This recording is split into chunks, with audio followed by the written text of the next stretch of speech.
Harwakini machiegni nyakorom gajwang' chendo ni maro imore tarika 12 dweno mar 9 higa mar 2023 kogika Martin ne seche 24 kenya nyakorom gajwang' to jatend piny Kenya William Ruto dhi bedo kod higa achiel e apisi. Parnyo chao mo tarika 13 dweno mar 9 2022 kaka ne wasingo ni wamedo mi mago motudre kod wuodh William Ruto e apisi kaka jatend piny Kenya. Wang'io mago motenre kod kako sebedo bende kod timo weche go mag siasa e pacho kae.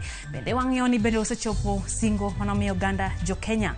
Wang'io bende jotelo moluore kama oting'o jalupne Rigathi Gachagua wanyisi kaka gisewuotho dhiao makawuono. Seche gi nyakorom gajwang' bende riwruok mar Infotrack ogolo wach makoro nyiso ni piny Kenya okochomo kama bera. Nyako tendre gi paro mokaw kuom oganda jo Kenya. Mago mani weche gi manyien mago imore to mokwongo wang'io thond weche.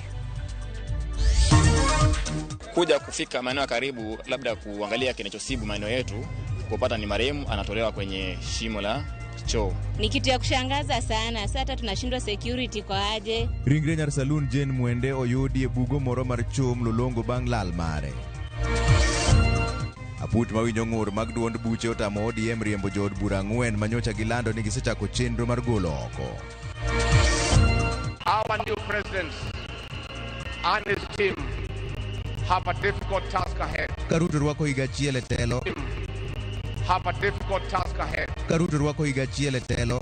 Kawuono wamenyo kit siasa, liet yiero to kod kit telo mare kasani.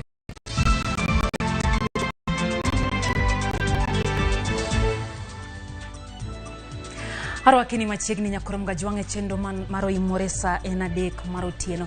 Wantiere kanyo gi Wilson Ochuka maloko na weche gi odhiambo makawuono. Be thuolo mar miyo wapache lai mar ote machwok ari 3 auchiel no ka bende wantiere mbui.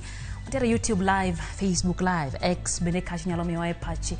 Machiegni nyinga Lydia Okeyo.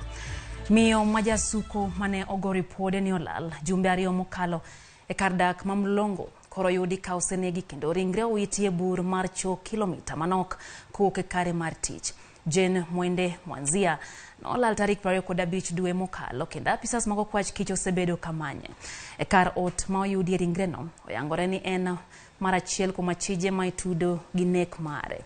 Achijno ema notero bila achiel kachiel nyaka kama ringre no nopandie bang' nek mare. Obila omako achije 3 nyaka sani kendo nonro dhi nyime. E kind achije 3 go 2 kuomgi gin dichuo kod minode ma itudo gi nek makamano ka chich koro nitie ni nyocha gin kod ywaruok e wi weche magera. Hata nilikuwa napita barabara ndo nikasikia mtu hapa amepatikana hapa ameuawa. Ni kitu ya kushangaza sana. Sasa hata tunashindwa security kwa aje. Kwa ni masiku ya kuudhi sana. Usingizi hakuna kupata. Lakini at long last tunashukuru juu tayari tunaweza pumzika. Ndio hiyo maneno ingine ya kufuatilia sheria iweze kufuatwa. Tumeshangaa kusikia kuna mtu ameuliwa hapa nyuma yetu. Na hiyo kitu inatutisha sana juu security ya huku iko chini juu hata sisi watu wa boda bado tunalimu usiku. Ile wingu la uzuni limetutandia sisi. Hatukuwa na habari kwamba kitu kama chanza kitendeka huku. Habari ilikuwa inatandia mtandaoni kwamba kuna huyu Salon alipotea akapatikana Makongo, lakini sasa hivi inakuwa ajabu kuona kitengo cha serikali kwanza nikishukuru kwa kazi nzuri wameifanya kumpata mwenda zake kuja kufika maeneo karibu labda kuangalia kinachosibu maeneo yetu kupata ni marehemu anatolewa kwenye shimo la choo. Jod bura beach mag duond bura mar ODM wedo fungruok banka committee manono weche ywaruok mag duond buche golo chik mar geng'o golo gi ok duond bura no. Chik no nochiw kotenre gi kwayo mar seneta ma Kisumu Tom Ojienda, jod bura magem Elisha Odhiambo, jod bura malang'ata Felix Odiwuor kod Karoli Omondi ma Suba South. Jod bura go koro ntiere kod fungruok ka girito mondo mi bi ng'ad bura ka winjore riembgi ODM kata oyo. ODM e chak dweni no ng'ado mano mar golo jod bura ge duond buchgi kachiel gi kumo jod bura mamoko ni odhi ataro mag chike mag duond bura no.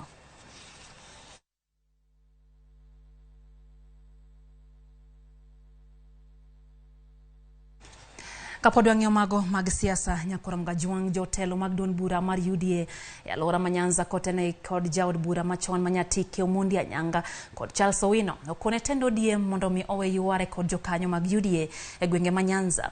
Jotelo go mane loso bang' limbe mar ODM e kaunti ma Migori omedo ni tend UDA odich mar yaro mbi mare kendo duoko mar tijgi biro nenore kochopo yiero maduong'.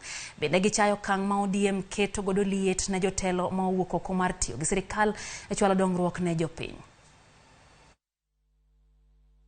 Omiyo message mwaoro we ketho sagi go jogi dog chien dhi register ji e ODM mari no wan kaka jo UDA wadich wa register ji e UDA kendo wawacho ni come 2027 ibiro ne table ni ng'ama otimo ang'o gi ng'ama ok otimo ang'o. Yanyo leaders gi nying mine gi ok bi konyo. Tim gi mitimo ne party mari mondo ikago credit. Kawuono wayudo thuolo mar donjo sirikal ka ker mane ok wagone ombulu ogwelowa mondo wadonje sirikal. Ok en gima ni kare ni koganda mar Luo donjo sirikal to mano richo. To ka ng'ato achiel odonjo sirikal tek ber. E sekta mar thieth riwruok mar lakteche mano KNPDU obago ng'anyo mamuole buore Nairobi kochakre osiptal maduong' ma Kenyatta nyaka apise migawo mar thieth mar chwalo ng'ur margi. Kotelne kod jagoro margi maduong' Davji Atela gikone piny owacho mar Kenya Kwanza pok oketo e tim singo margi ka kuom ranyisi singo mar ndiko lakteche 20,000 higa ka higa. Bende giywak moko kuom lakteche ma ondiki e yor puonjruok ok chulo omenda magi kuom dweche 3 e kind ng'ur mamoko. Migawo mar thieth Susan Nakumicha magikone nowuok mar kawo ng'urgo e yor andika nosingo mar bago twak mabiro kelo winjruok e kind migawo no kod lakteche. We want employment of doctors and health workers immediately as promised in the Kenya Kwanza manifesto.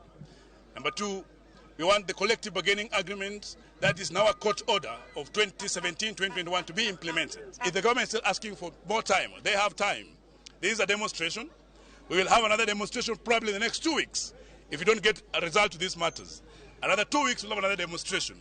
Then we'll give a notice for strike for 7 days. Allow us to go through these petitions. Thank you. And you know that the stakeholders of healthcare is not just the Ministry of Health. We have many other stakeholders that I have to avail this document to. Then we come to a table, sit and discuss and provide a solution.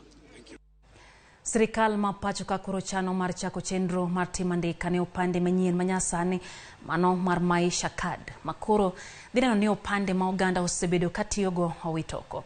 Jagoro maduong' e sekta mar weche dar Julius Bitok olero ni chenro ni machako e tarik 29 geto omenda maromo shillings bilion 1. Opande no dhi ting'o ripode duto mar ng'ato. Matimore kinde ma penjo bura pod nitiere wi oboke mag huduma namba manotim kod ker machon Uhuru Kenyatta.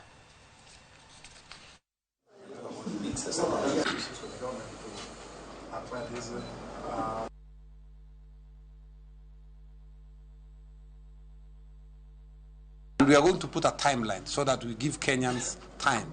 But for the time being, we'll have a transition period, which will be like 2 to 3 years to be able to transit into the new number. For those people who are applying for replacements, we have about 1.5 million replacements of cards every year. Those new replacements will now be in form of the Maisha Card. This is a lot of data that will be holding, and that is a lot of money, or it's a huge resource. So we need to start thinking of how we can, people like KRA and the other state departments and the other players involved can benefit out of this data. Nosingo bende minonro mar Infotrack nyakoram gajwang kama tamalo 53 mar jo Kenya sani koro nenone piny Kenya dhi kamarach ka tamalo 30 mar oganda jo Kenya to nenone piny Kenya ochomo kama ber. Etwak kod ute fwambo mar menyo kaka sirikal mar Kenya Kwanza osebedo katie thuolo mar higa achiel. Jo Kenya mathoth omiyo jatend piny Kenya William Ruto atamalo 55 ka jalupne Rigathi Gachagua to miya atamalo 47 kaluwore kod kaka gisebedo ka gitiyo ne oganda jo Kenya. Nonrono mano kawe pacho ka jo Kenya 4,000 kuke gwenge mopogore opogore pachoka. Jatend migao marita Kithure Kindiki emaineno ni en jatend migao ma osetiyo maber kaeluwe gi Ezekiel Mashogu, Kipchumba Murkomen kod Mithika Linturi. Jokenya wak ewi midhiero mokwako piny koriwo pek mar ngima, midhiero yudo somo, midhiero mag sekta mar pur kod wechego mag mibadhi.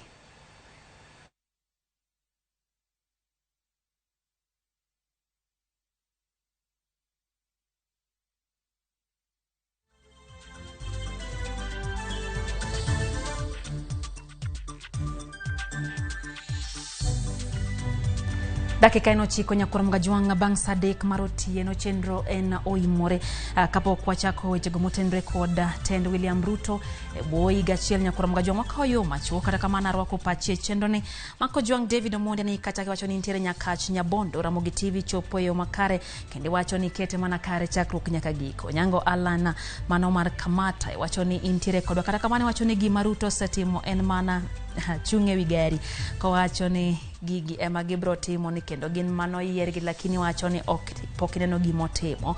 Neno bende ote mar Walter Obado wacho ni oya Bondo Ramogi TV bende chopo ne gibondo yo makare. Okoth Onjiko mano jaunga wacho kanyo ni gin kanyo gi jaode Lucy Okoth Ramogi TV moro gi yo mokalo giketo wangi gidwang'io weche motenre kod wuodh jatend piny Kenya William Ruto. Neno Larik Samado bende wacho ni entie kwa Chief Huruma entiere kodwa kendo wacho kanyo ni gin gima magi Alice Matthew duto magoda aguluda alagi ntiere kodwa chenro ne odhiambo makawuono. David Toto Wuodo Wila kantie Siaya County wacho Ramogi TV chopo maber gin kanyo gi magi Christine Odeny mano kanyo gi Brenda Wino gin tiere kodwa kantiere go mag Garga Makwili Junior kantie Lakisama bende intiere kodwa. Anod Vosho wacho ni sani higachiel sirikand Ruto onge medruok mora kata ber mora mwaseneno to mana dok chien. Kenya ntiere kamarach mano pach Arnold Voslo.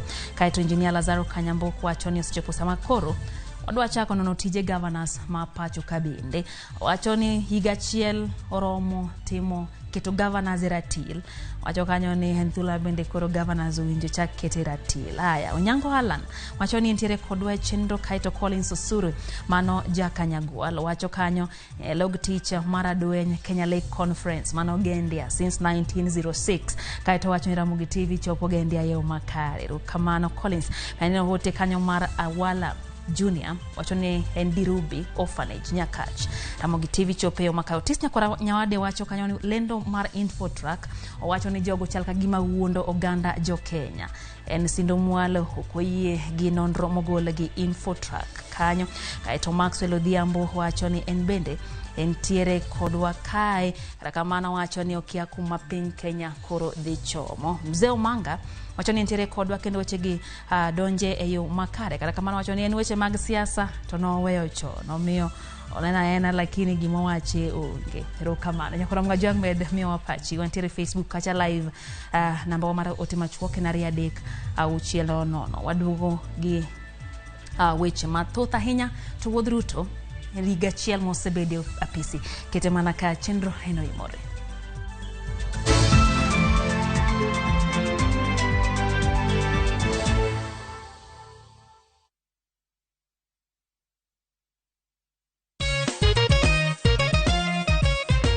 Nyakwa Ramogi, ani luonga ni Fred Mofatso Nyango, kata Fredi Janam, jomoko bende luonga ni The Governor. En higni 20 nyaka ne wamoke nyakalondo mar Ramogi. Wasebedo kod puonj kod jiwruok e yore mag pith gi pur mar ohala, yore mag tego somo, yore mag keto mwandu e lwete jothurwa kaachiel kod rito alwora. Wasegoyo ngala malong'o kendo mathoth e yore mag dongruok. E okang' mwachopeni wanyalo mana tere malo ka wawuotho kanyakla. Kete mane nyakalondo mar Ramogi kar chuny Jaluo e ongala makoro wachope higni 20 niendi wadwa rede kendo wadwa kete maber. Radio Ramogi kar chuny Jaluo.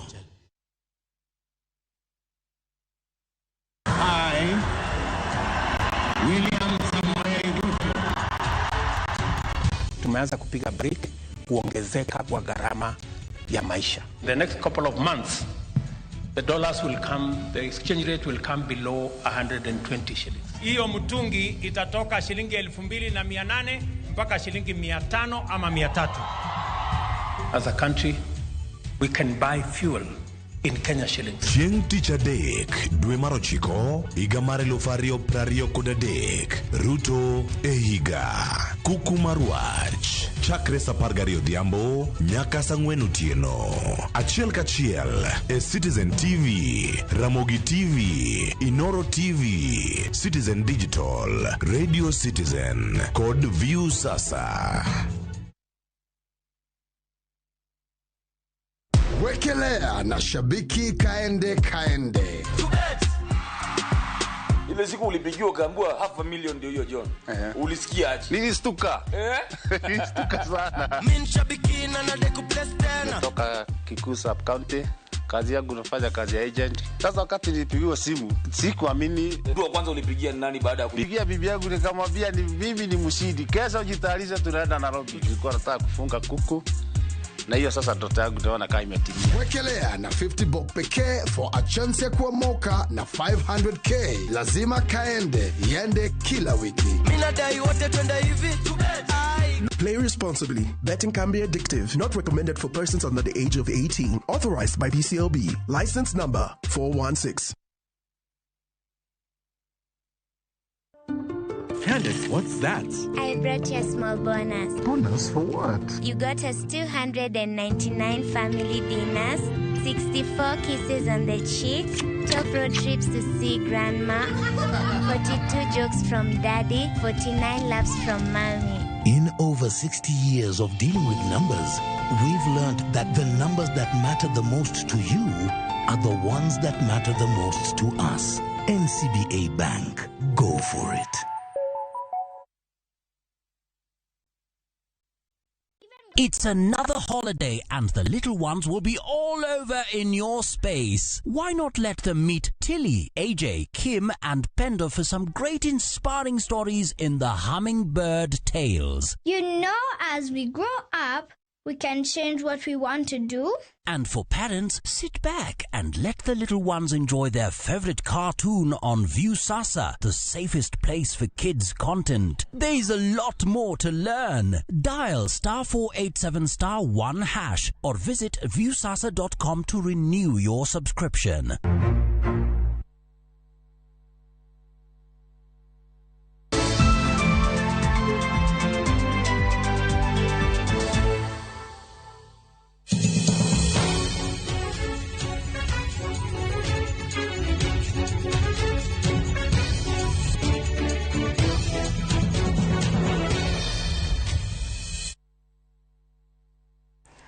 Machiegni kendo nyakwara mgajwang' wachaka yanga chenro mar mi wuodh jatend piny Kenya mar abich William Ruto nyaka nodonje telo mapachuka. Muya mar yiero mokalo poko wuok e oganda jo Kenya. Higa achiel tok yiero no. Jatend piny Kenya William Ruto makoro tieko higa achiel nyaka nochamo ma pod oyudore kama diny ni mar kweth mar Azimio la Umoja One Kenya Alliance okete tesre mar kwedo loch mare. Ywaruok e kind kweth ariyo gi oseketo Kenya e liet mar much yiero kata obedo ni kindeni owinjore maino oketie dongruok ne jo Kenya. Tarik 9 dwe mar 8 higa mar 2022 oganda jo Kenya no mondo makolai mar goyo ombulu ne jotelo manyien bang' tend mane en jatend piny Kenya machon Uhuru Kenyatta no chope giko.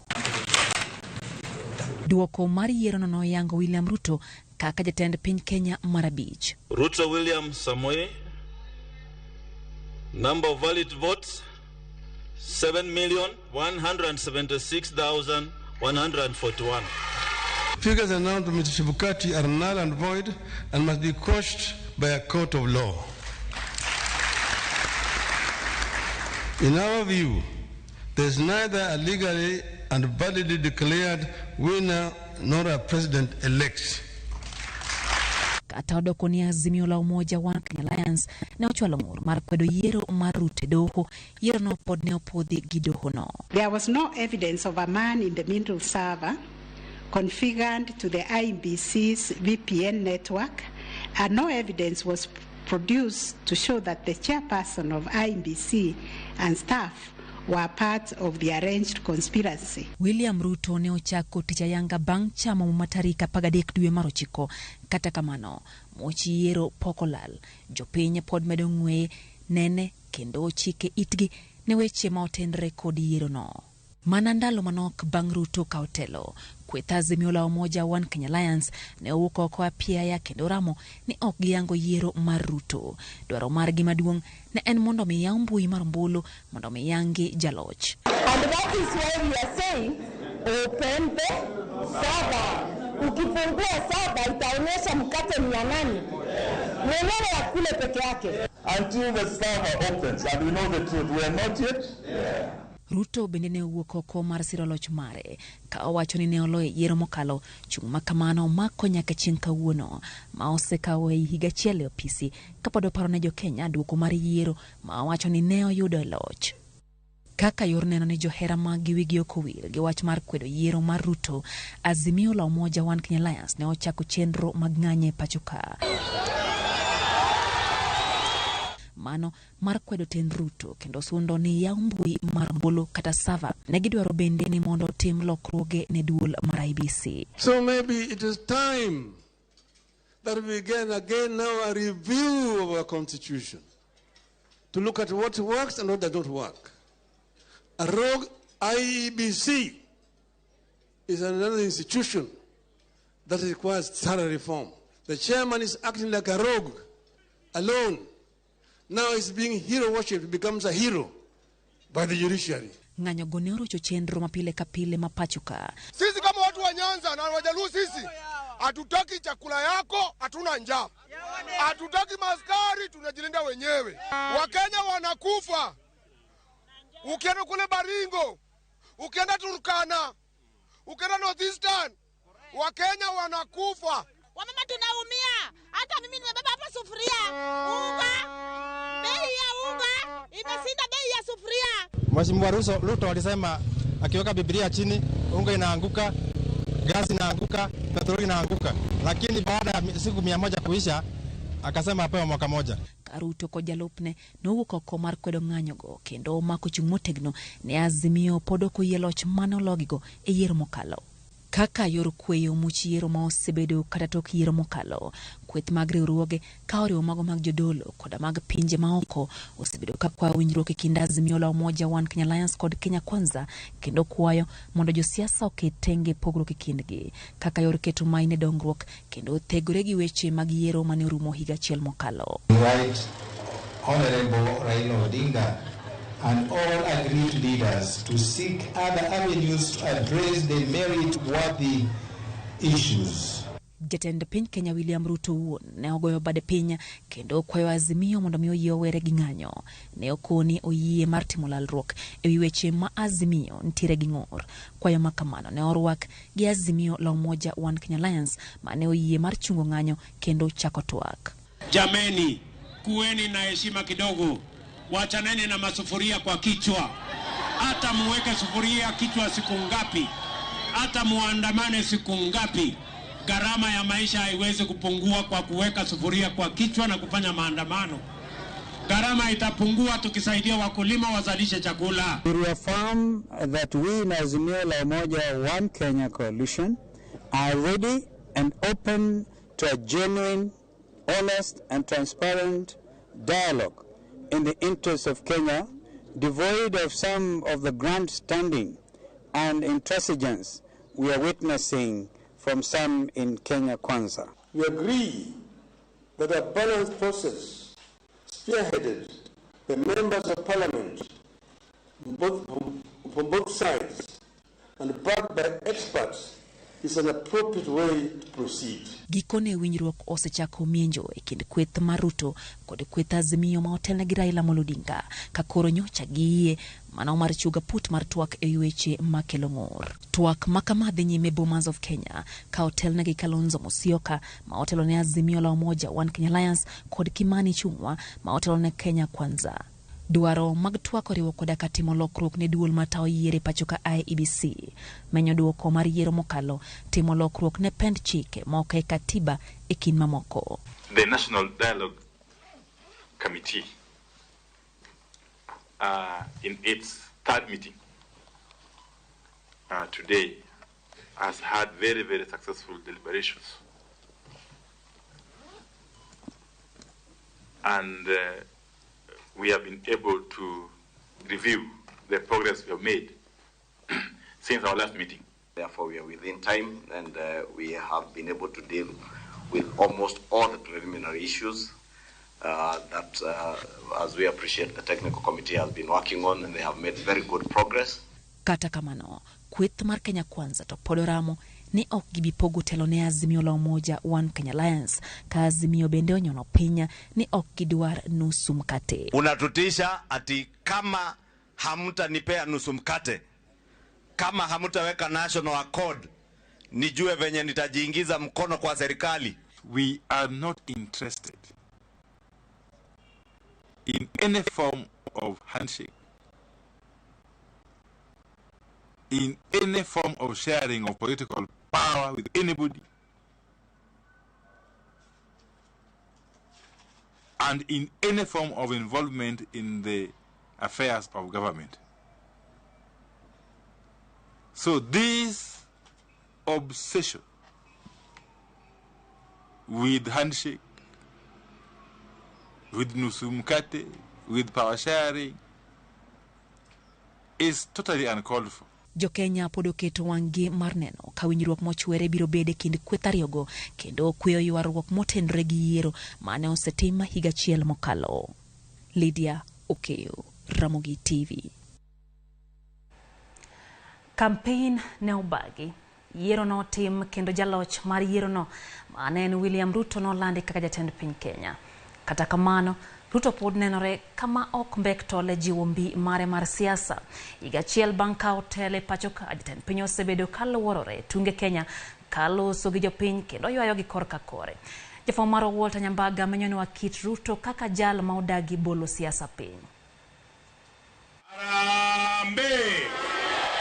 Kata odoko ni yiero maduong' e pacho ka ne otieki dwe mar 8 higa mokalo, kendo William Ruto ne oyangi kaka jaloch. Ruto kata kamano ne ok oweyo kisera mar ombulu gi kanyo, ni mar kinde ka kile ka oyudo thuolo to nyako yar siasa mare matut.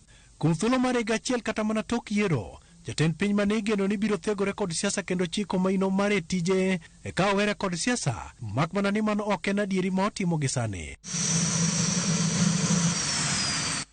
Kaka yoro tieko riyo kod siso mag siasa, Ruto ne otimo limbe mare gwenge mag Homa Bay kod Migori ka otene en mana achiel mar medo mbi mare. Kata kamano, ka ne opone machunga ma onyuole wi duond bura mar ODM moketo tago maliet jo od bura ma obalo kod duond burano mane otimore nyasi mar rwako Dr. Raymond Omolo tarik 15 dwe mar 7 higani e kaunti ma Homa Bay. We want to change the politics of Kenya. Watu wengi hawangejua inawezekana kwamba hata wale hawajakupigia kura unaweza kuwapatia nafasi wafanye kazi katika serikali unayotengeneza. Ruto kod kweth ma Kenya Kwanza ne koro nende ka gima ne pikoro ingo mogo kendo opuk ne pek ne otenga ka kweth mag Azimio ne yudo dhano thagalach maket gi oganda jo Filistio yokre mane winjo dwaji kendo keto serikal nyakaka kod ng'anyo gino mane dwaro dwoko kowuok kuom Ruto mapiyo. Hata kama wewe uko na ujuzi kiasi gani, hata wewe ni hodari kiasi gani, ukivaa sufuria kwa kichwa bei ya unga itateremka chini. Tarik 29 dwe mokwongo mar 2023 to kod tarik 22 dwe mar 8 higani, Ruto ne omako apaya mochomo kaunti ma Narok mondo bil wach kod oganda jo Masai kaluwore ni Azimio ne koro kedo kod pek mare. Tengeneze ofisi ya leader of opposition, anakaa katika ofisi ya serikali, akosoe serikali kutoka asubuhi mpaka jioni, lakini hawaje kuchoma mali ya wananchi. Kata odoko ne oyangore ni Azimio ne ok dwa sirikal mar barwa bar e kweth mar Kenya Kwanza monywando kod Karuto kanyakla kod jalupne ne pod tuono mana chumbi kidonda kod tonge moko mag siasa mane muomo jowija muomo wach nusu mkate. Hii ni watu wanapanga tu mambo ya nusu mkate, sijui wanatafuta handshake. Mimi nataka niwaambie mapema mchana, my friends, sahau mambo ya handshake. Tarik 10 dwe mar 8 kuom thuolo mar ndalo 5 limbe mare ne olak masa mar Kenya ka ne otemo goyo debe ne sirikal ewi chenro mag dongruok ma jopiny ne rito tokne. Kane piny oru tarik 20 dwe mar 8, jodak e kaunti ma Kisii ne oyudo wendo mapoya. Ruto ne omomo kod limbe mag kaunti ma Kisii kendo ka siasa ne otimo limute yor lombo gavana Simba Arati mondo onge lwedo. Jatend piny tiyoga kod thuolo makende konjonyore wi geche kod chudi ma kodiro siasa koni kod kocha. Tarik 25 dwe mar 8 higani, Ruto ne olimo Imbo mar Kenya e kendo mole counties mag Bungoma, Busia, Kakamega kod Vihiga. Program number 2 tumekubaliana na kina Alpha hawa ya kwamba kila ward tuwe na ICT hub. Kaka yodunyruok kod kampen mag Azimio makoro ne osemako mach e kendo much e wirach mar uchumi kod pek mar ngima mane onyuolo ng'anyo manyal gidi pacho ka. Juma mokalo, jatend duond bura mar UDA ne obago romo e Nyeri County e kendo lando yiero mag tend duond bura mar UDA machakore jo manyien e kaka yor tego chama. All members of UDA, wherever you are, there will be elections in December. We are going to announce the timetable for the elections in December so that we can build the party as an institution of governance. Walter Nyambaga, Ramogi TV. Kaka piny owacho ochiwo gore nyakurom gajwang' e kidienje adek moting'o bad sirikal maduong', od bura kod bad migao mar doho. Sirikand William Ruto ineno kama osetemo mako od bura e thuolo mar higa achiel ma osebede apisi. Ruto osebedo kayudo yot maneno ni chike ma odwaro osir gi od bura mamalo kod od burano mar Senate. Kajafo mar Walter Nyambaga leronwa kata mana tend ute burago bede chalo ma odok korka kore. Tok yiero maduong' mar 2022 mokalo, ne koro nyiso giko mar od bura mar 12 kendo chiwo thuolo ne od bura mar 13 e bwo sirikal mar Kenya Kwanza. Od bura mar Senate kod od bura mamalo osebedo kod weche mapek matimore e kendo oganda osebedo ka biwo seyo kuom jatend piny William Ruto ne man kod lwedo kuom gigo matimore od bura. Ruto nenre ka gima chiko od bura mamalo to kod mano mar Senate gino maketo od bura timo tijene ka ok ochung' kar kendgi. Chunye hie to en odwa ni mondo obed no nyalo control bunge ma oyud ni koro nyayo darie wi adek mag jobunge. Yiero mar spika mar Moses Wetangula e kaka jatatwake od bura e kweth mathoth mane owinjore yud lemono ne apoya nono tugo moro mar tapo ne otimore e kind Kenya Kwanza kod Azimio ma Kalonzo Musyoka kod Kenneth Marende ne ok oyudo lemono. Kapok odeko, Wetangula ne ogolo ng'eto ni riwruok mar Kenya Kwanza ni kod kwan mar jo od bura mathoth maloyo Azimio e gino mane okelo mene kind Kenya Kwanza to kod Azimio e od bura. Mana kaka ipimo kod Otinda Molo men ja od bura mar Rieda e kata odoko ni apisi marango duond buche mag siasa pacho ka to ne wachno goyo nyang'eng'a. Spika noyier gi jomoko noyombo e namba mar ji, nikech king'iyo maber tibro yudo ni namba mar jo Azimio ne ng'eny mohingo namba mar jo Kenya Kwanza. Etiyo kod ledhi mag siasa mag jatend piny kata kamano bende kaka Kenya Kwanza ne yudo lemo mar kweth mathoth e od bura, lemo mane omiki mani chungwa to jatend kweth manok e od bura ne omiyo Pio Wandayi. Ni parliament obed independent but politically weche mag siasa nyaka pang kaka jogi dwa go mpira. Mbaka ne medo nyolre limbe mane jatend piny William Ruto timapoe od bura tarik 6 dwe mar 8 e kar seche mag migago e kama jatend piny ne ochopo kendo mulo mogo kod jo od bura e gino mane okelo liet kata kamano. Umulo Junior ma en jakanye duond bura mar ANC okoni Ruto ne keto mana machiegni jo od bura. Kech Ruto yier gi jopiny, wajumbe bo yier gi jopiny. To Ruto ngi gima dwaro. Ing'eni sache modwaro ni agenda ne okal kendo dwa ni plan mare mar bottom up mondo dhi maber. Nyaka ibed machiegni gi parliament. Nikech parliament no ema biro loso ni sheria ma biro miyo gigi giringo maber.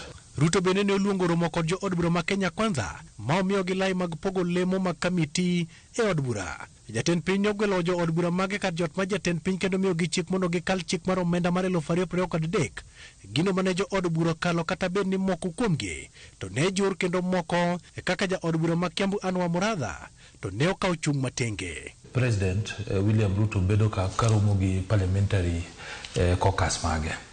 Tingene samoromo kod gito nyiso ni magi modwaro.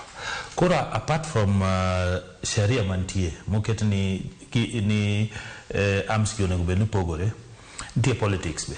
Nikech ing'eni nyaka go cards, nyaka go chess kaka dwarore.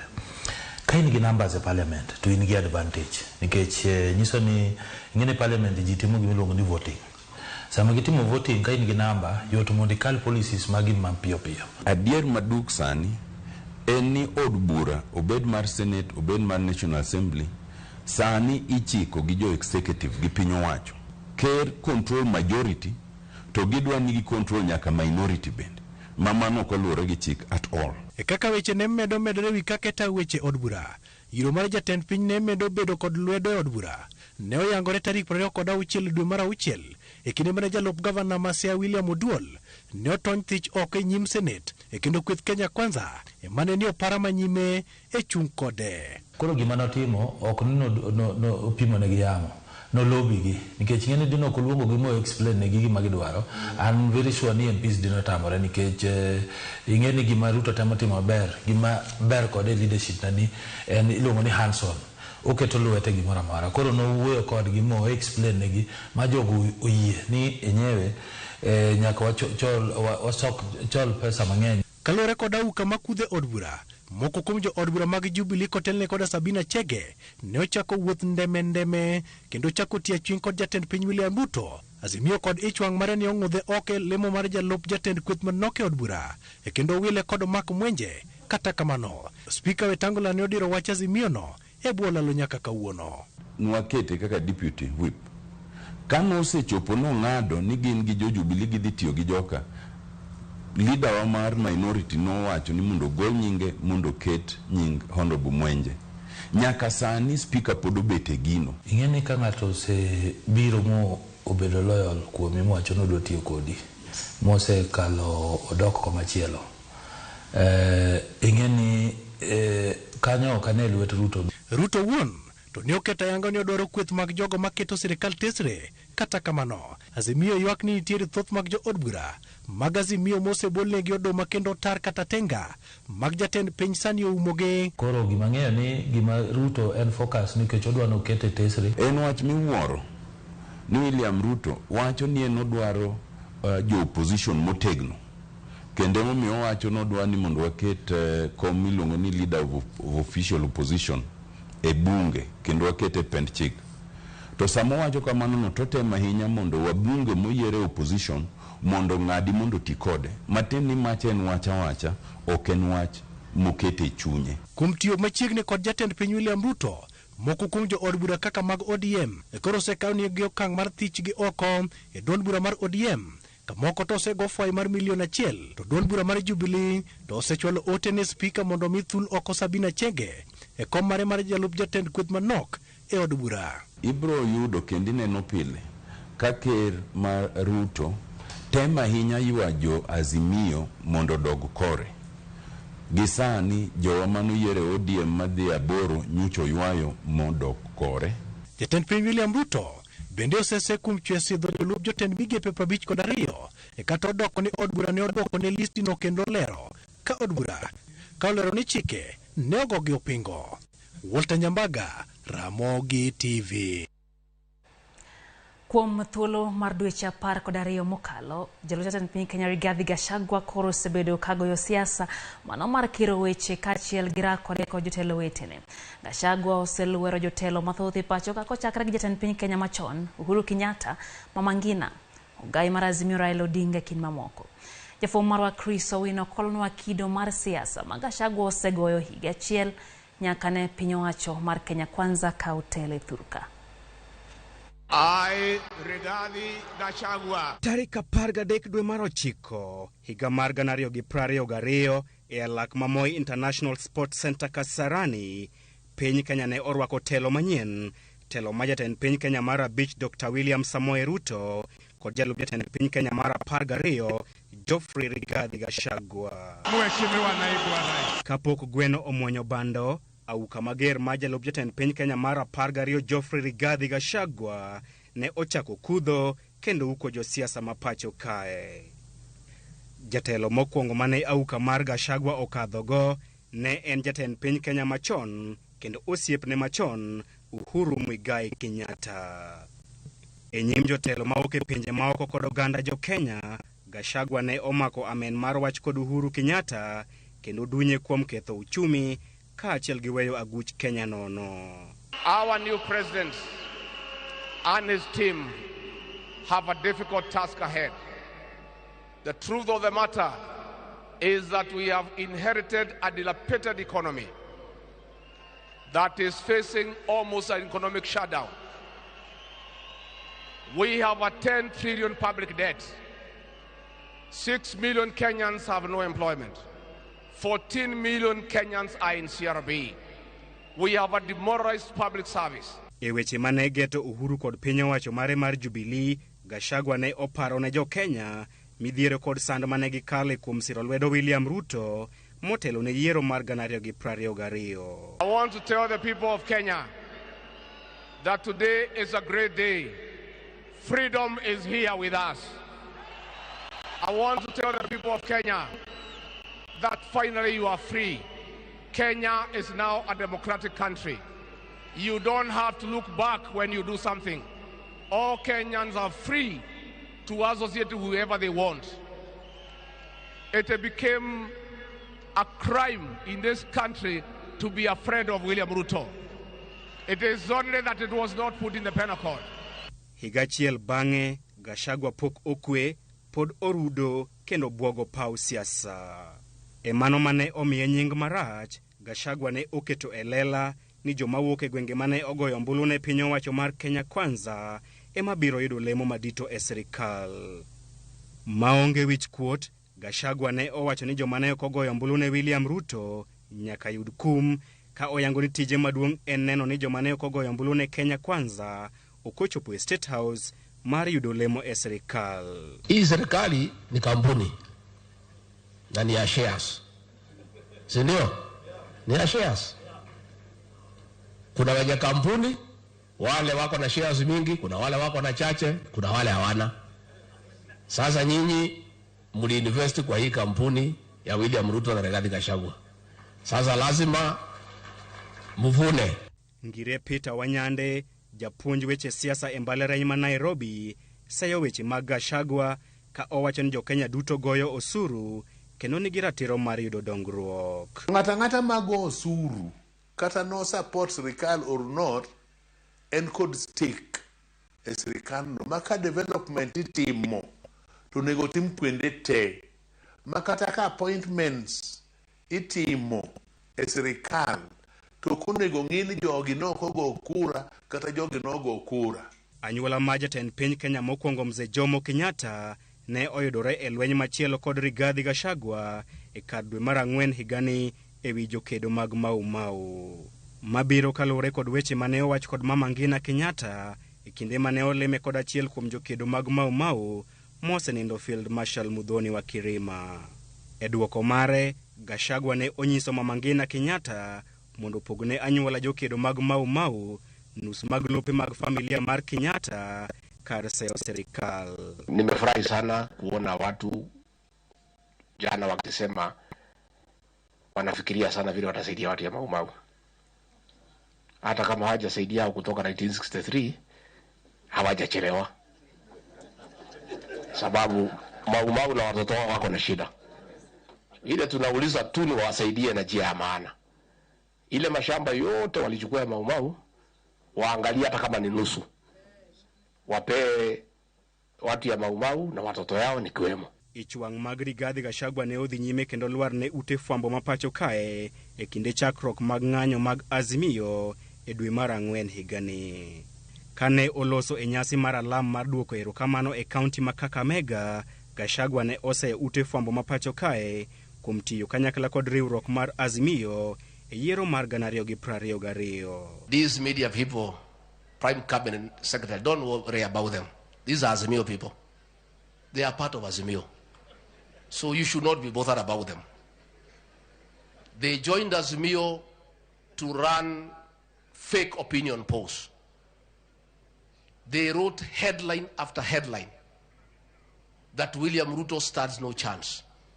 They are still in denial. Gachagua ne oseyo ute fwambo weche mapacho kae kuom tiyo kanyakla kod riwruok mar Azimio e kelo pogruok e piny owacho mar William Ruto kaka yo mar donjo e sirikal. Gachagua ne owacho weche gi ndalo adek kende bang' obila monjo geche jofwambo kendo rodho jofwambo, gino mane oweyo jofwambo maromo 25 kod hinyruok marach. Ogai mar Azimio Raila Odinga bende en achiel kuom jotelo mag siasa mapacho kae mosewinjo liet mar auka mar Rigathi Gachagua. Siasa duto mag Gachagua nyaka ne gikaw telo osebedo ka geto Raila Odinga. Sigu e kind jotelo ariyogo ne ochopo e ratil mamalo e kinde iko mar achiel kuom jokedo mag Mau Mau, John Kagwe, e kaunti ma Nyandarua jumbe 2 mokalo. Gachagua ne olwero Raila Odinga nyim jopiny ka oseyo Raila kuom loko pach jatend piny Kenya machon Uhuru Kenyatta. My brother, hatukatai salamu, hatukatai maongeo. We fear you. The reason, ulikuja unakapata na mtoto wetu Uhuru Kenyatta alikuwa mtu mzuri. Alitupenda. Alitufanyia kazi. Muliposhikana na yeye akageuka. Penjo mathoth osewuok ewi gima omiyo Gachagua osebedo ka diro weche ne Raila Odinga thuolo moro amora ma oloso. Nyaka wang'i ni ndalo moko Gachagua ni ne en jakony Uhuru. Ne gin osiepe, ne en personal assistant mar Uhuru. Koro chopo kama ne gikethore. To paro ni nyaka bedi ni osiep ma e kind Raila to kod Uhuru e achiel kuom gik momiyo Uhuru notimo ang'owa nok giwinjore go. Koro bende oneno ni ka Raila ni obedo machiegni gi Ruto to nyalo ketho wi Ruto, nyalo loso gi Ruto ma koro Ruto bende ng'i Gachagua ni eni ka ok mor kode. Kata odoko ni Gachagua osebedo ka kiro weche makamago, jatend piny William Ruto pod ok owuok ayanga mar kwere. Dibed ni Gachagua wacho wechegi e lo Ruto kose? Nyalo bedo ni giloso ga. Oswaye ni bwana in madhi gona lweny ni. Uichade okanyal dhi ire directly in makoro gona lweny ni. Koro oswaye, aparo no oswaye ga. To koro language motiyogo ni makoro mare. Sigu mar Gachagua kod Raila bende nyocha onenore juma achiel mokalo e kinde mane owacho ni twak madhi nyime kind Kenya Kwanza kod Azimio onge kama dhiye. Gachagua ne olieko ni Ruto ne osemiyo Raila Odinga pok mare, gino momiyo twak makamano dhi gore e Luanda. Hakuna kitu hapo ya kuzungumza. Raila tayari atasema mambo yake. Alimalizia Mombasa. Hii ni mambo tu ya kuzungusha wa Kenya. Kuzungusha wa Kenya. There is nothing. Siasa mag jalup jatend piny Rigathi Gachagua osebedo siasa mag ichwang' agoko kaachiel kod goyo kor. Gino ma jolony e weche mag siasa wacho ni opogore kod siasa mag jalup jatend piny Kenya machon. Dibed ma ngero mar winyo ka winyo nigi ywakne. Chris Owino, Ramogi TV, Nairobi. Haya, kwa wewe ywak Gachagua wadhi ondao machielo. Higa achiel tok yiero ma jatend piny Kenya William Ruto, siasa e gwenge ma Kaluo chal ka gima olokore. Kendo duond bura mar UDA oseso tiende e counties go. Kaluwore gi chenro mar ndiko jokanyo manyien e duond burano ma bende itayo gi moko kuom josiasa manodar e ODM bang' yiero mokalo. Josiasa mag ODM to pod oramo ni UDA ok nyal bedo gi mbi e gwenge ma Nyanza. Jafwambo marwa Ali Abich miyowa ler mar wachno. We are going to announce the timetable for the elections in December, so that we can build the party as an institution of governance. Wewe kama umelichaguliwa na chama cha ODM, wewe umefunga ndoa na ODM kwa miaka 5. Counties 4 ma Kaluo gin moko kuom gwenge maduong' bura mar ODM nie gimbi kendo osebedo ka yudo sir ma otegno e kinde ka kinde mibago yiero e piny Kenya. E kinde kampen ma otelo ne yiero maduong' manobagi tarik 9 dwe mar 8 higa mokalo, ODM ne ni kod jochung' mathoth e gwenge mag Kaluo kendo duond burano ne oywayo kombe mathoth kamana kombe manok kende mane okaw gi josiasa mane ochung' kod duond buche mamoko kod mago mane ochung' kaka independent candidates. Bang' yiero mar William Ruto kaka jatend piny Kenya, gik moko ne ochako lokore ka moko kuom josiasa mag ODM e gwenge mag Kaluo ne ochikore kendo donjo e duond bura mar UDA kendo chako yalo injili mar UDA counties ma Kaluo. Moko kuom josiasa mane owuok apiaya kendo donjo e duond bura mar UDA ka moko bende nolando tudruok kod duond burano kata odok ni pod gin kod duond buche mag-gi. Magi oriwo koda ka jasiasa Odoyo Wede, Fred Outa mane en seneta machon ma Kisumu, jaod bura machon ma Nyateke Omondi Anyanga mane en gavana ma Kisumu Jack Ranguma, Rose Nyamunga mane en gavana machon ma Nairobi Evans Kidero e kind mamoko. Josiasa mag UDA ne ochako chenro mandiko jokanyo manyien e duond burano ka chenro ma kamano osebedo ka dhi nyime e counties ma Homa Bay, county ma Migori, mano ma Kisumu kaachiel kod county ma Siaya. coordinator mar UDA milambo ma Nyanza Kennedy Ondiek wacho ni biro mar UDA gwenge makaluo nyiso thuolo mar demokrasia maduong'. Gima wadwaro en ni wan land injili wa mar yawo thuolo mar siasa mondo mi ng'ato nyalo dwaro dhi kama odwaro. Ne wawacho ndalo cha ni jous nyanya mondo timang'o obed mang'eny mondo mi kidhi e dukani tinya nyiewo nyanya e bei midwaro, ok ni ichuni nikech en duka achiel. Jowa wadwa kono ni ODM nigi berne gi rachne kaka chama, mana kaka UDM wakelo ni biro bedo gi berne gi rachne, but koro ng'ato ka ng'ato owinjo bed gi thuolo ma ng'ade pache ni an agombo ni mondo awuoth gi UDA ni nikech aparo no nyalo tera kama.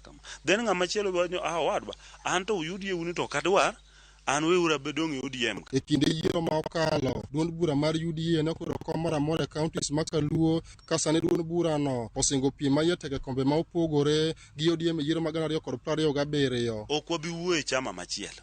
Wan marwa ni mwadwa lando, jomwa convince biro wuotho kodwa. To ahinya wan gi chenro ni wan bende kaka chama nyaka wabi waket candidates. Ma joma tiyoge ema liet mineno ko ng'ondo weregi ni wigi ok tika sepulku. Wakelo candidates. Kata jo ODM nyaka ng'e ni wang' ni obiro bedo farasi mbili. Obiro bedo ja UDA gi ja ODM. Odhi bedo ja UDA e kom moro amora. Siasa mar UDA odoyo wede wacho ni dwaro margi en kelo lokruok maduong' e piny luo ka okale duond bura no. UDA ok en party mabiro chodha ji ni tero mbele. Nikech nitie jomoko makoro kitere e od bura kama koro yale bura mipogogo mwandu mag piny to dhok miwachogo koro onge, chir miwachogo koro onge, deo wang' makoro ni deo wang' be onge. Mano emomiyo wadong' chien gasa mipogo gi kedi mag piny. Nyocha nwachake kwa romo ji manok e hall, kawuono hall no waingo, omiyo koro wachako wuoth makoro wadhi romo gi ji e papa piaya. Isa wane jo piny oyie donjo e chama mar UDA. Bedo ni duond bura mar UDA oseso tiende gwenge makaluo, josiasa mag ODM bende ochako kedo chenro mag go mar thiro UDA kikilande gwenge makaluo. Koro kawo kasipulka every 2 weeks wadhi e constituency machielo. Every 2 weeks. Kao kwadwa gimoni huda. Kidhi dwaro chiemo. Teme. Ati wengine wanapewa nafasi hapa ati party recruitment. Tujaenda Sugoi. Hapa ni kwa ODI. Abiro karakodi. Kabingigo. Tukendo abiro bede ODM. CJT. ODI Kinde ma okalo moko kuom josiasa mag ODM ne obago romo mar siasa gwenge mag Nyateke kaunti ma Migori kama ne gikwede weche moko ni duond bura mar UDA oseso tiende piny luo kane geramo mar medo tego ODM e gwenge makaluo. Wale watu wengine wameanza recruitment saizi, wakienda kule chini wanapata huko ngome ya ODM. And again, Baba, this conversation that some people are starting about your succession. Utatetea sheria ya ODM, utafuata amri ya ODM, mwongozi ya ODM mpaka baada ya miaka 5, sio? Manake wanachungwa ndio walikuchaga wewe. Duond bura mar ODM osebedo ka yudo sir motegno kowuok e counties makaluo. Higa achiel bang' yiero mar jatend piny Kenya William Ruto, josiasa masiro lwedo jatend piny e counties makaluo osechako dhi nyime kod yalo injili mar duond bura mar UDA. Dwaro margi en keto piem motegno e kindgi kod duond bura mar ODM kapok ochopo yiero mag 2027. Ali Beach, Ramogi TV, Homa Bay.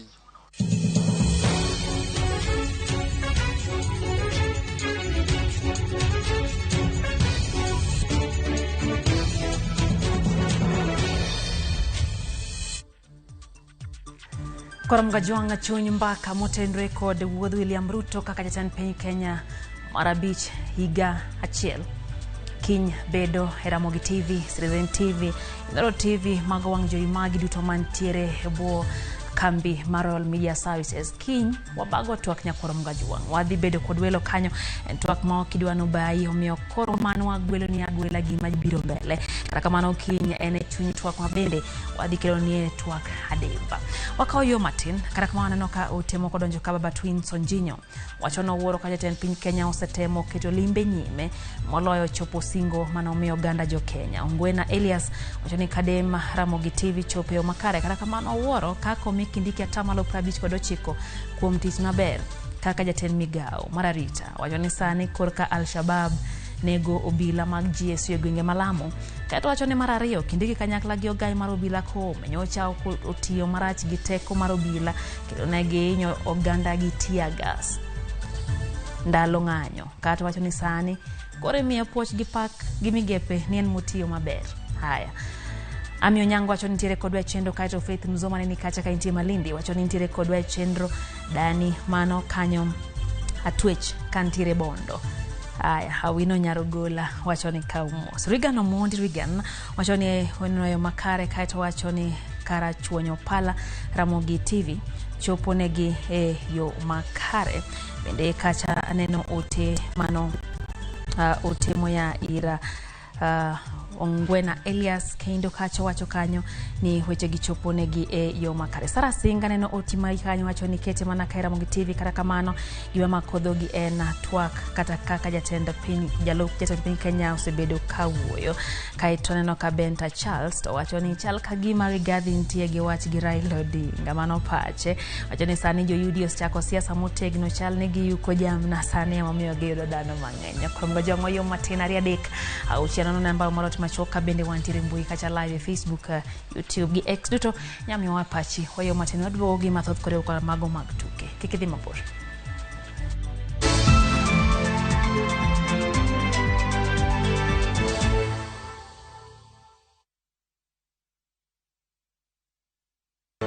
Nyakwa Ramogi ne gin ji mahumbgi ne lach kane giloso oganda ne chiko itgi bende kama ne gikalie weche ne dong matho.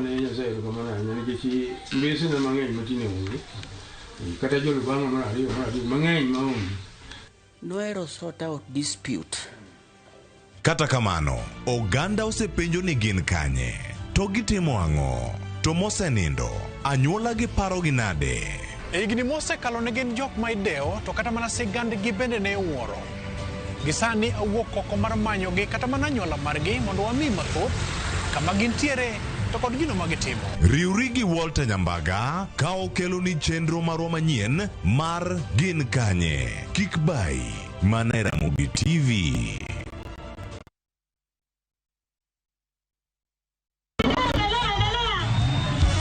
Nyakwa Ramogi, nyathi manonyuol higni 20 mosekalo, sani ni kanye. Wasebedo ka watelo e mingolo maliet makelo ni mor. Kokalo e lony mag jolendowa, mong'eyo tijgi kod sinani magin godo. Nyadhi marwa en ni pod wan nyime e mi chenro mopuch, mag puonj gi twak mosegero ngimani. Mashabiki, wan waonge wasiwasi, en mana chwado tich. Kawagoyo niero kamano, kore kalich. Ramogi at 20. Radio Ramogi, Karchun Jaluo.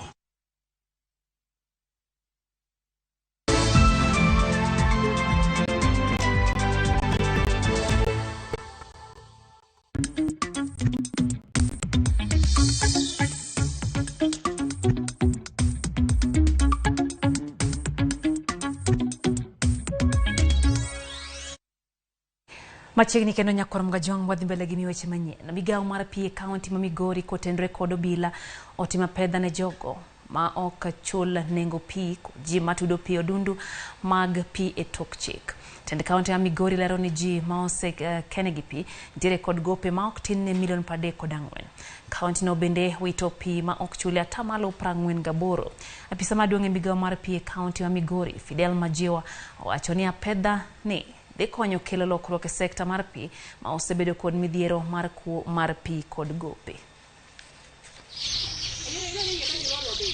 Apedha ni makao kinde ma jumbi ariyo bire kino piny owacho mar kaunti ma Migori yango ni jogo eko magisemiyo pii koro pontie kod gopegi maromo omenda milion 34.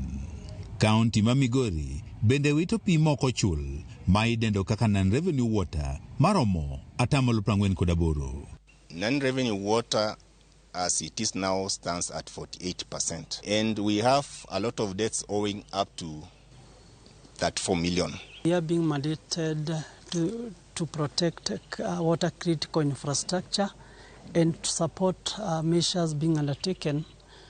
Apisa maduong' e migawo ma pi e kaunti ma Migori Fidel Majiwa wacho ni apedhani dhi konyo e kelo lokruok e sekta no mar pi ma osebedo kod midhiero ma opogore opogore. Sensitize jopiny mondo ging'e ni wadwan mondo pesawa ma gin go wachok, nikech mano e jotich ma miwasko nyalo yudo chudo e yo makare. Koko chulgi e yo makare to miyo pek bede kod ka supply mar pi. Majiwa lero ni nonro mane gitimo e kinde machuok mokalo ni oyango ne nitiere kwan oganda mathoth ma otudnegi pi e tok chik ka gitenore kod moko mapisas matie migawono mar pi. Nitie jok manwayudo ni gin giyudo pi ma flat rate, to ng'ato yudo pi ma flat rate ni inyisa ochul 500 to ng'ani to uso nyaka pi. Mano wayudo ka afisa wa moko be ni ei gini. Ka opogore kod apedhani, migawo mar pi e kaunti ma Migori olero ne gintiere kod chenro mathoth mar keyo pi e kaunti mangima.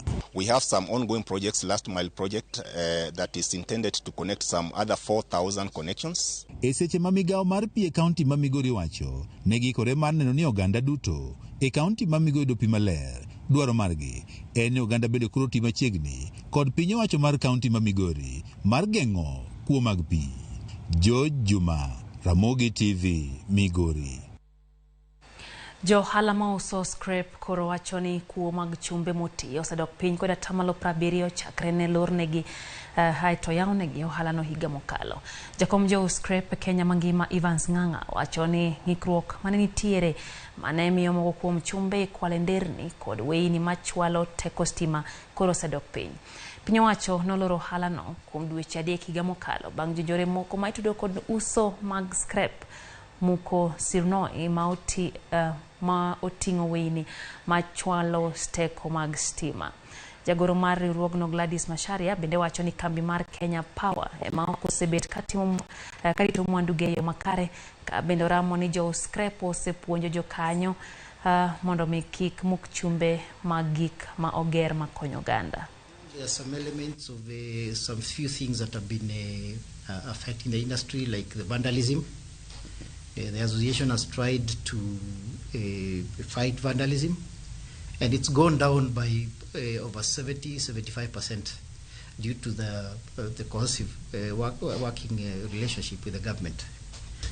And we are happy that as an association to note that we've been able to assist the government and the security apparatus in fighting all this. That it is not scrap dealers who are taking Kenya Power things in terms of transformers and their wires and the rest. What we want to tell Kenya Power is this. We've got another body which is similar to them, which is Safaricom. And we have not had Safaricom crying all the time saying that their things are being stolen. So we don't understand this issue concerning Kenya Power all the time saying it's about us, it's about us. It's high time that Kenya Power also evaluate themselves and try to find out what could be the problem within the house.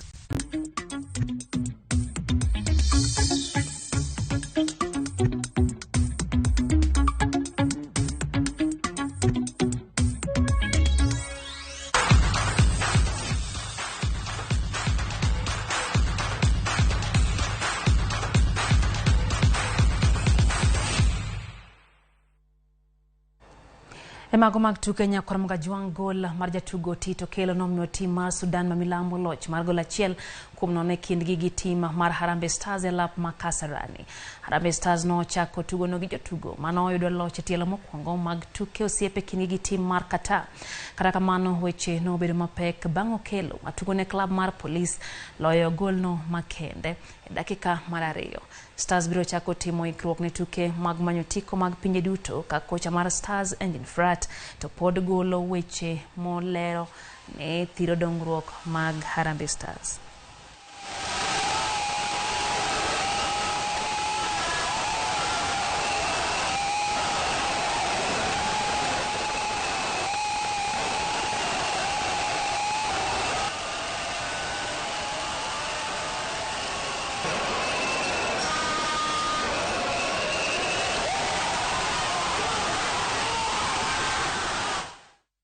Kama chelo riwruok matao tuke mag rugby olanda yanga tim mar jotugo abiriyo koni gi koni mabiro yuoro e tugo kare tuke mag kanyo mag manyo tiko mar yuoro e tuke mag Olympics higa manyien e boma ma Paris e piny mar France.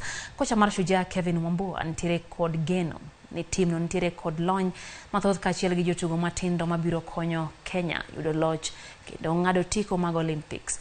Team 1 biro chako tukgi mokwongo gi team ma Nigeria tarik 16 dwe mar 9 kapok girakore gi team mar Namibia. Shujaa nitiere kod geno mar ng'ado tiko mar yuoro e tuke mag Olympics hide kaluwore bang' yuoro e tukego e boma mar Rio kachiel gi Tokyo. Because a lot is at stake, as a lot has been said. So we are very hopeful to come back qualified, and with regards to the preparations we've had, I'm pretty confident that we just go, give our A game, and leave the rest to God. We have to take a game at a time, play every game like a final. I know everybody here is focused about South Africa, but we have to beat the other teams in the pool first before we meet South Africa.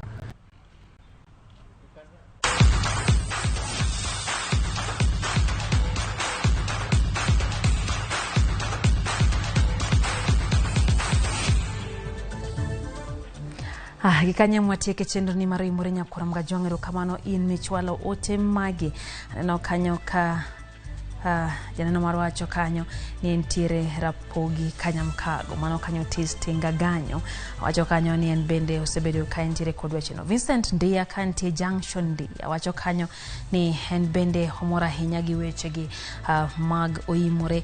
Aneno ote ma Sylvester Odima wacho ni woro kaka ntiere kaka joluo tugo weche mag siasa kata kamano ntie kaka okmore kaka duond bura mar UDA donje gwenge ma Nyanza. Aneno bende Calvin Sodero wacho ni wan warito mana 2027 yiero manyien kabe no bed maber adieri kaka jomoko paro no. Mano pach Calvin Sodero. Kaeto Nyakwara Chacha kuom wuoth nyalore wacho ni owinjo yo makare ne gweng' Manduta piny Asego Kanyada. Bende aneno Robinson Gishon Olo wacho ni chal ka gima gimoro ok ber gi wi jatend piny Kenya Rigathi Gachagua okomore gik mowacho eno pache nyise ni nitie gimoro ma ok ber kamoro. Gola Siala wacho ka achani en bende okone ka jatelo ntiere kama ber wacho ni gik mowacho okunjo wuog e dho jatelo man gi ngadho ma ntiere goyono. Aneno te bende kanyo mara Makakumu Junior wacho ni weche mag jatend piny Kenya ok ginyalo wacho sane singo mano chiwo ok gine ka chopo kendo wacho ni nyaka sigi podo medo mana chiwo singa achiel kachiel owuotho to nyiso ganda ni podo biro timo girito mondo tim gik mano singo. Luko Chele aneni kacha wacho ni nyaka acha Ramogi TV chopio makare. Afiel Kosuda wacho kanyo ni dhano neno matek to ok chane jatend piny Kenya ma jatela ina mane. Mano pacha Phil. Vincent Wasonga bende wacho ni entiere Kayole Ramogi chopo negi e yo makare. Eno ote kanyo mara mwalimu Stephen Otiwa mwalimu bora kantie Sindo Suba embe entiere kodwa. Jojo kaka wacho ni riembo ji pati okonego bed ni en gima ber ma wanyalo timo.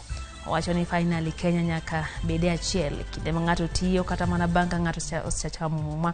Wacho ni mano osetimre kinde mathoth mokadho miyo wadhi urumos e kinde matwak pod dhi mbele. Kamano jojo kaka no Innocent Boy wacho ni dakteche kochako ng'anyo to suna kobiro mager tibro thiedhgi kaje. Haya mano pach Pastor Collins Odinda ni kachi wacho ni Kayole Ramogi TV ler kendo chopo no yo makare.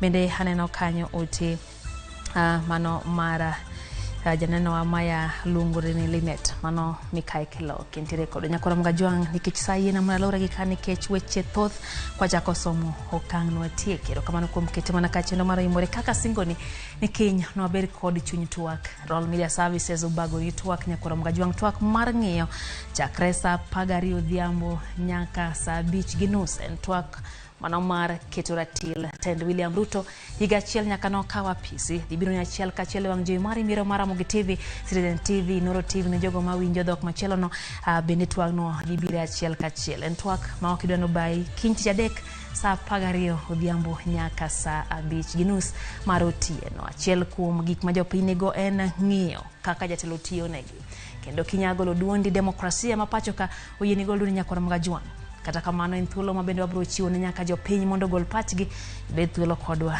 Otieno maber, nyinga Lydia Okeyo. Wasebedo gi Wilson Oshuka, mosebedo kalo kuna wechegi oriti masani.